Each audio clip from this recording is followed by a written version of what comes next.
پہلے تو اپنے اسٹینڈرڈس کو امپروو کریں نا, تب ہم کچھ بہتری لا سکتے ہیں. I would talk about the country at a national level, کہ سب سے پہلے ہمیں اپنے اسٹینڈرڈس پہ ورک کرنے کی ضرورت ہے.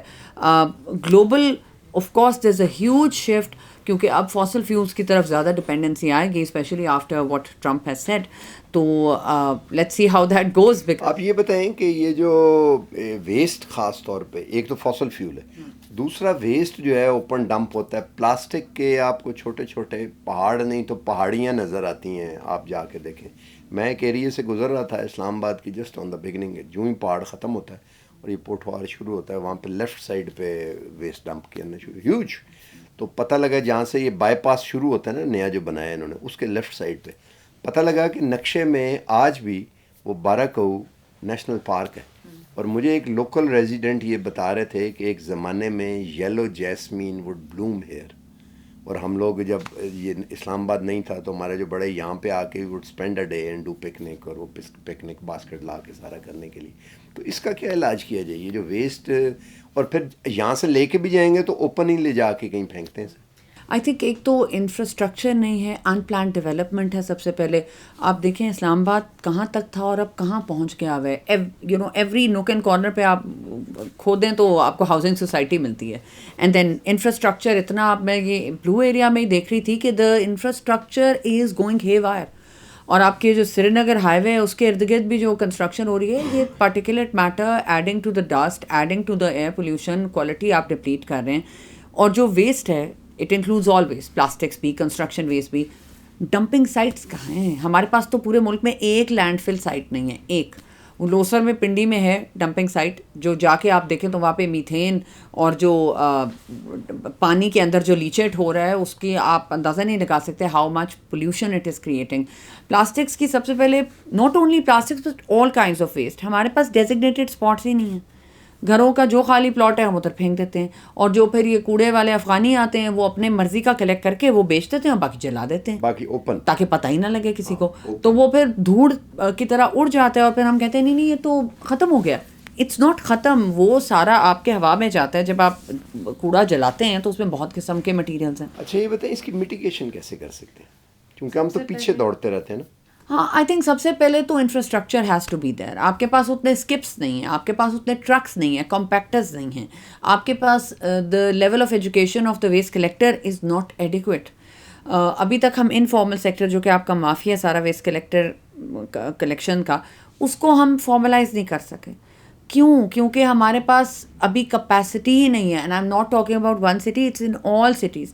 چاہے آپ پنجاب دیکھیں, سندھ دیکھیں, کے پی دیکھیں, ویسٹ اور پلاسٹک کا مسئلہ ہر جگہ ہے. انفارچونیٹلی جب ویسٹ کو جلایا جاتا ہے پلاسٹکس کو, تو اس میں سے ڈائیوکسنز نکلتے ہیں, فیورونس, جو کہ کینسر کازنگ ہے. یہ بھی کسی کو نہیں پتہ. اویئرنیس لیول ہمارا اتنا ویک ہے کہ مجھے یاد ہے کہ میں 10-12 سال پہلے کراچی میں گئی تھی. کوئٹہ ٹاؤن ایک ایریا ہے وہاں پہ جہاں پہ مختلف قسم کے ویسٹ کو, پلاسٹکس کو علیحدہ کیا جاتا ہے, کمیونٹیز ہوتی ہیں. وہ پلاسٹک اور مکس کاؤ ڈنگ کو جلاتے تھے. میں نے کہا پلاسٹک کو چولہے میں کیوں جلا رہے ہو نیچے کھانا پکانے کے لیے؟ اس نے کہا کیونکہ یہ زیادہ دیر تک جلتا رہتا ہے, اس کی کیلوریفک ویلیو زیادہ ہے.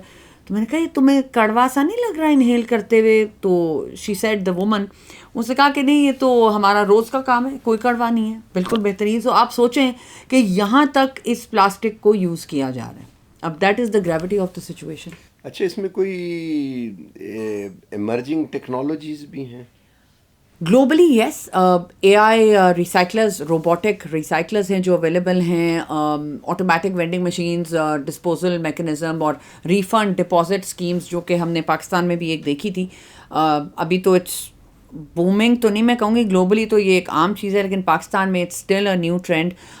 لٹر بومز جو کہ پلاسٹک ریکوری کے لیے بہت امپورٹنٹ ہیں, اور جو فلوٹنگ روبوٹس ہے that is also utilised globally. اور یہاں پر بھی ایک جو بلکہ ابھی ہم نے ایک کمپٹیشن تھا جس میں ہم نے اسکول کالجز کے بچوں کو کہا تھا کہ کوئی انوویٹیو چیزیں سامنے لے کر آئیں and they will be funded. تو اس میں ایک آئیڈیا تھا جس کے اندر انہوں نے کہا کہ جی ٹریش بنز جو ہیں, جو اسکپس ہیں یا ٹریش بنز ہیں, دے ول بی سولر پاورڈ, کہ جب وہ فل ہو جاتے ہیں تو اس کی لائٹ چل جائے گی and it will open automatically.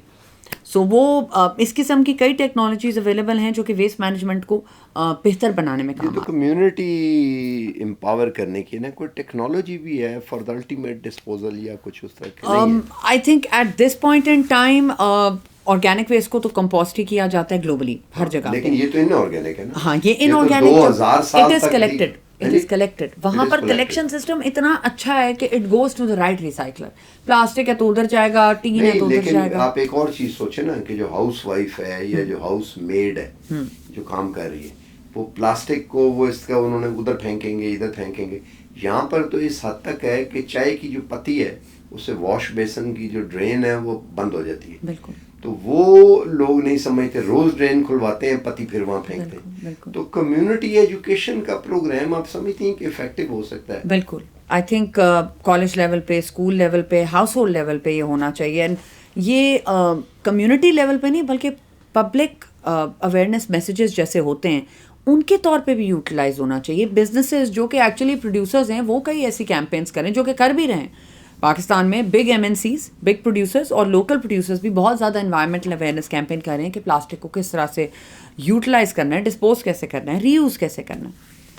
یہ ایک کام جو چل رہا ہوتا ہے، پہلے ویژن ہوتا ہے، ویژن جو ہے وہ پھر پروگرام میں ٹرانسلیٹ ہو جاتا ہے، پروگرام جو ہے وہ پھر ٹیکنالوجی میں ہوتا ہے، پھر ورکنگ پلان اس کا ہوتا ہے، پھر پاتھ ویز بنائے جاتے ہیں اور پھر کمیونٹی آگے کرتی ہے. لیکن عام طور پہ یہ پورا جو اینڈ ٹو اینڈ ہے ویژن نیریٹو کریٹ کرنے سے الٹیمیٹلی کوئی کام ہونے تک اس میں کئی لوگ ہوتے ہیں، بہت سی کمیونٹی انوالو ہوتی ہیں، کہیں ہاؤس وائز پاپولیشن، کہیں پالیسی میکر، کہیں ڈیسیژن میکر، پارلیمنٹ سے لے کے نیچے تک.